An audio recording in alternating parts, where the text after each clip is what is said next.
Olá pessoal, aqui é Leonardo Montes trazendo mais uma reflexão para o canal Umbanda Simples e hoje o nosso tema é um tema polêmico, um tema que divide opiniões, que é herança espiritual. E eu vou dividir esse assunto em duas etapas. Primeiro, eu quero falar sobre a herança espiritual no sentido de herdar a mediunidade. Você já deve ter encontrado pessoas que dizem assim: eu herdei a mediunidade da minha mãe, eu herdei a mediunidade do meu avô. Será que isso realmente existe?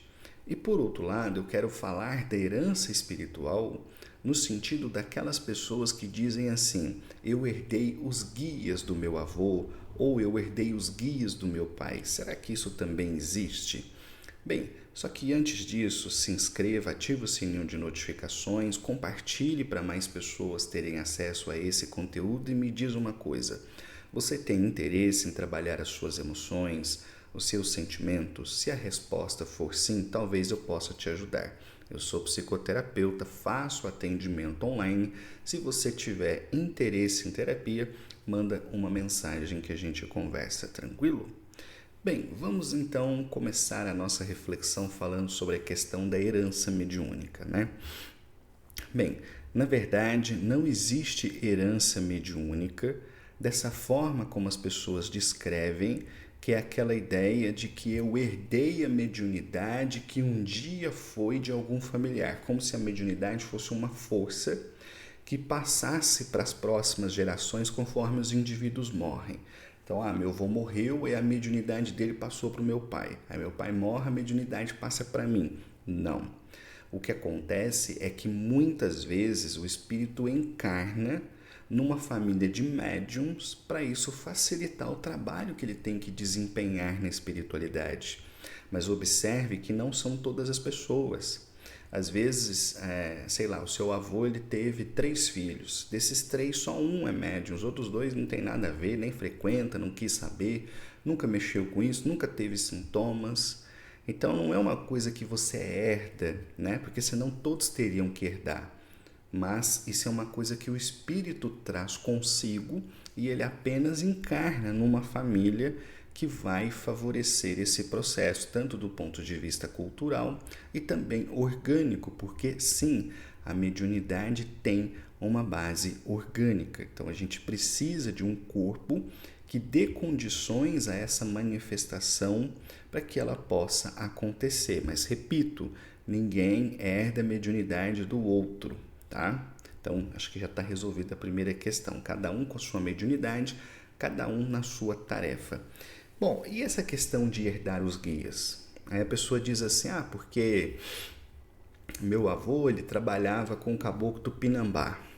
Aí ele morreu e meu pai passou a trabalhar com o caboclo Tupinambá e agora quem está trabalhando com o Tupinambá sou eu. Então isso dá a impressão de que a entidade é como uma coisa, uma propriedade que vai sendo herdada e passando de geração para geração. Isso também não é verdade. Bom, mas o que explica então pessoas que passam por esse processo? Vamos a algumas hipóteses. Primeiro, a coincidência dos nomes. As entidades na Umbanda usam nomes simbólicos. Então, por exemplo, às vezes num terreiro você vai encontrar 2 médiums que trabalham com entidades diferentes que se dão o nome de Caboclo Tupinambá, porque isso remete a uma falange, a um agrupamento de espíritos. Não é um espírito só que se manifesta em todo lugar ao mesmo tempo com o mesmo nome. Então, às vezes, você pode ter sim essa coincidência de um membro da família trabalhar com uma entidade cujo nome seja o mesmo que o avô, o pai, o tio, etc., trabalhou um dia. Essa é a primeira hipótese. A segunda hipótese tem a ver com a continuidade do trabalho. Então, vamos imaginar assim que seu avô, ele fundou um terreiro. E aí ele morreu. Só que quando ele estava vivo, a entidade chefe do terreiro era o caboclo Tupinambá. Seu avô morreu, esse Tupinambá passou a se manifestar junto do seu pai porque ele está dando continuidade ao trabalho que ele começou com o avô. Mas não é que seu avô deixou o Tupinambá de herança para o seu pai. Entende a diferença? Isso acontece. A entidade pode falar assim: bom, a missão do meu médium terminou, mas a minha não. Eu ainda tenho que cumprir certas coisas, então eu vou continuar na casa, vou continuar na direção dos trabalhos espirituais, mas agora eu vou estar manifestando através do filho dele, que é quem assume o lugar do pai, entende? Mas frequentemente isso dá um rolo danado. Por quê? Porque aí você tem pessoas no terreiro que, sei lá, durante 40 anos se consultaram com o caboclo do seu avô. Essas pessoas muitas vezes vão ter enormes dificuldades de aceitar que agora essa entidade está se manifestando no seu pai. Então, é possível a entidade continuar trabalhando, às vezes até do avô para o neto? Claro que é possível, mas repito, não porque ela foi herdada, e sim porque ela continuou fazendo o seu trabalho. Mas como isso dá muita dor de cabeça, geralmente as entidades mudam de nome.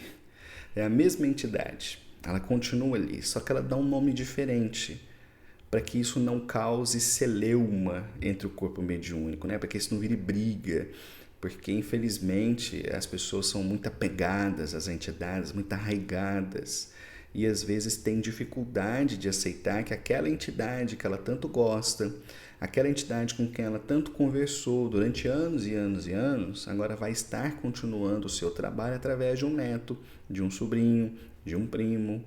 Mas o fato é possível, mas não, repito, porque essas entidades são coisas que podem ser herdadas, e sim porque elas são espíritos que, de livre e espontânea vontade, decidiram continuar trabalhando com o familiar para que aquele projeto que foi criado sei lá quantos anos atrás possa continuar existindo e cumprindo a sua missão na Terra, ok? Qualquer dúvida, deixa aqui nos comentários. Um abraço e até o próximo vídeo.